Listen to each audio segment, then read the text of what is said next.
دیشب رویداد اپل برگزار شد. اپل واچ سری 10 بزرگتر و ظریف‌تر شده. باتری قوی‌تر و عملکرد بهتری تو اندازه‌گیری پارامترهای سلامت داره. ایپاد 4 تو 2 نسخه ساده و با قابلیت نویز کنسلیشن معرفی شد. قابلیت اینو داره که اگه کسی باهاتون صحبت کرد خودش صدا رو کم کنه. ایپاد مکس هم با درگاه USB-C و رنگبندی جدید معرفی شد. قابلیت محافظت از شنوایی و ویژگی سمعک هم به ایپاد پرو 2 اضافه میشه. آیفون 16 و 16 پلاس هم طراحی جدیدی داره و نسبت به آیفون 15 رنگبندی جوندارتری داره.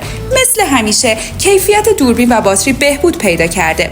اپل از آیفون 16 پرو و پرو مکس با صفحه نمایش بزرگتر و رنگ جدید لیزر تیتانیوم رونمایی کرد. صفحه نمایش 6.1 اینچی پرو به 6.3 اینچی و 6.7 اینچی پرو مکس به 6.9 اینچی تبدیل شده.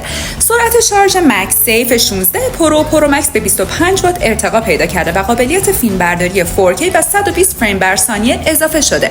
تمامی آیفون های سری 16 از قابلیت هوش مصنوعی استفاده می‌کنند و علاوه بر اکشن باتن دکمه مخصوص دوربین هم اضافه شده که تمام تنظیمات دوربین رو میتونید با همون یک دکمه انجام بدید.